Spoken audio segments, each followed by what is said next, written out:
ضلع کرم میں 1 فروری تک تمام نجی بنکرز کے خاتمے اور اسلحہ جمع کرنے کا فیصلہ۔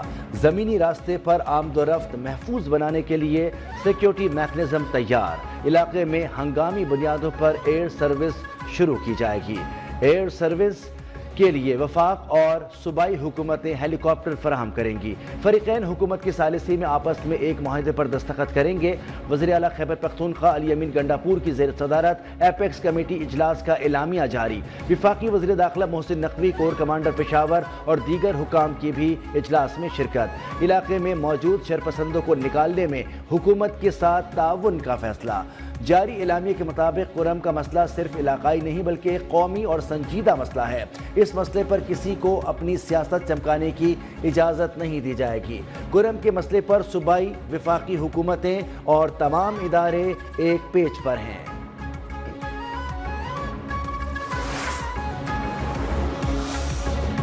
وفاقی وزیر داخلہ محسن نقوی کی پشاور میں وزیر اعلیٰ خیبر پختونخوا علی امین گنڈاپور سے ملاقات۔ صوبے میں امن و امان کی صورتحال پر تبادلہ خیال۔ محسن نقوی کی قیام امن کے لیے ہر ممکن تعاون کی یقین دہانی۔ کہا کہ کرم میں قیام امن اولین ترجیح ہے۔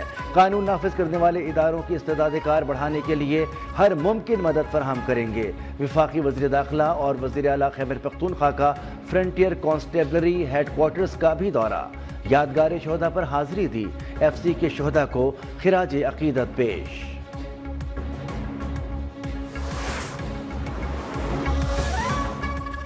حکومت جے یو آئی مذاکرات میں مثبت پیش رفت۔ مولانا فضل الرحمان مدارس رجسٹریشن بل پر 2 روز میں خوشخبری دینے کے لیے پرامید۔ وزیر اعظم شہباز شریف سے ملاقات کے بعد میڈیا سے گفتگو میں کہا بل پاس ہونے کے بعد اب ایکٹ بن چکا ہے۔ وزیر اعظم سے ملاقات میں بھی یہی موقف دہرایا۔ ہمارا مطالبہ آئین اور قانون کے مطابق تھا، امید ہے اسے تسلیم کیا جائے گا۔ وزیر اعظم نے بھی تحفظات دور کرنے کی یقین دہانی کرائی ہے۔ وزیر قانون اعظم نذیر تارڑ کہتے ہیں کہ مدارس رجسٹریشن بل ایکٹ نہیں بنا، بل پر اعتراض قومی اسمبلی میں آنے چاہیے۔ اسپیکر قومی اسمبلی مدارس بل پر اعتراض دور نہیں کر سکتے۔ چیئرمین بیرسٹر گوہر کی زیر صدارت پی ٹی آئی کی کور کمیٹی کا اجلاس۔ ملک کی سیاسی صورتحال، حکومت سے مذاکرات سے متعلق گفتگو۔ کور کمیٹی اراکین کو سیاسی معاملات سے متعلق اعتماد میں لیا گیا۔ بیرسٹر گوہر کا کہنا تھا کہ بانی پی ٹی آئی نے وسیع تر ملکی مفاد میں مذاکراتی کمیٹی تشکیل دی۔ حکومت سے مذاکرات کو پی ٹی آئی کی کمزوری نہ سمجھا جائے۔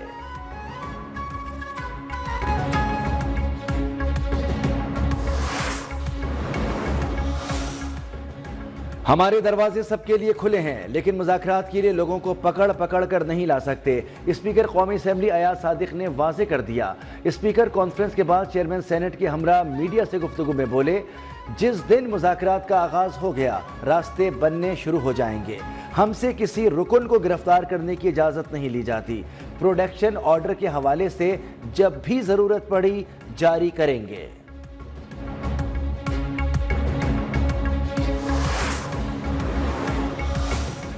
بانی پی ٹی آئی کے مستقبل کے بارے میں کہنا قبل از وقت ہوگا۔ نون لیگ پیپلز پارٹی کا اتحاد ہو سکتا ہے تو جمعیت پی ٹی آئی کا کیوں نہیں؟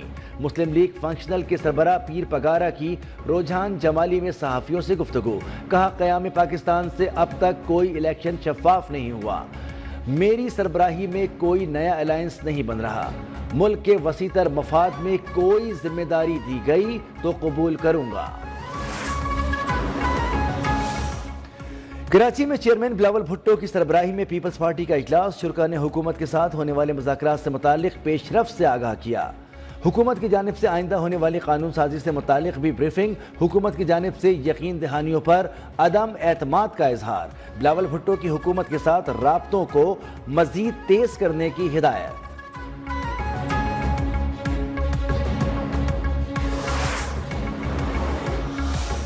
جی ایچ کیو حملہ کیس میں انسداد دہشت گردی عدالت راولپنڈی نے فیصلہ سنا دیا۔ فرد جرم عائد کیے جانے کے خلاف بانی P T I Shah Mahmood Qureshi, Shibli Faraz سمیت 12 ملزمان کی درخواستیں خارج۔ علی امین گنڈاپور، فواد چودھری، کمل شوزب، شہریار آفریدی اور دیگر کی بھی درخواستیں خارج۔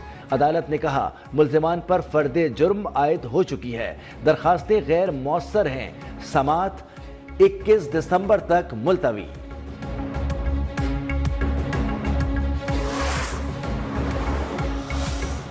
جوڈیشل کمیشن آف پاکستان کے آج ہونے والے اجلاس کا ایجنڈا جاری۔ سپریم کورٹ آئینی بینچ کی مدت میں توسیع ایجنڈے کا حصہ۔ ایجنڈے کے مطابق سپریم کورٹ آئینی بینچ کی مدت 4 جنوری کو ختم ہو رہی ہے۔ آئینی بینچ 5 نومبر سے 4 جنوری تک کے لیے بنا تھا۔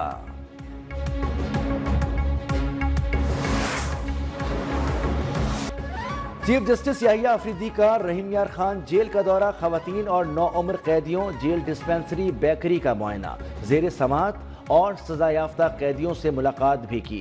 رحیم یار خان اور لاہور میں جدید جیل کمپلیکس کے قیام کی ضرورت پر زور، کہا سیشن ججز غیر معمولی تاخیر والے مقدمات کا جائزہ لے کر ان کا جلد فیصلہ یقینی بنائیں۔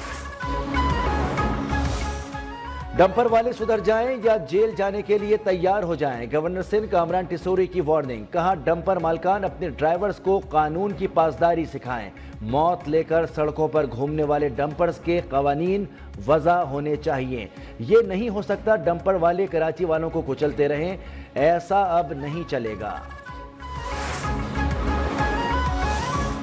وزیر اعلیٰ پنجاب مریم نواز نے تمام بڑے شہروں میں انڈر پاس کے اطراف اور اوور ہیڈ برج کے نیچے گرین بیلٹ بنانے کا حکم دے دیا۔ زیر تکمیل ترقیاتی منصوبوں کی مانیٹرنگ بہتر بنانے کی ہدایت، تجاوزات کو مستقل بنیادوں پر ختم کرنے کا بھی حکم، تعلیمی اداروں کے سامنے سڑک پر زیبرا کراسنگ کے ساتھ کیٹ آئیز بھی لگانے کے احکامات، کہا عوام کو گورننس میں بہتری کا واضح فرق نظر آنا چاہیے، عوامی امور میں ہر روز بہتری لائی جائے، شہر کی خوبصورتی پر بھی خصوصی توجہ دی جائے۔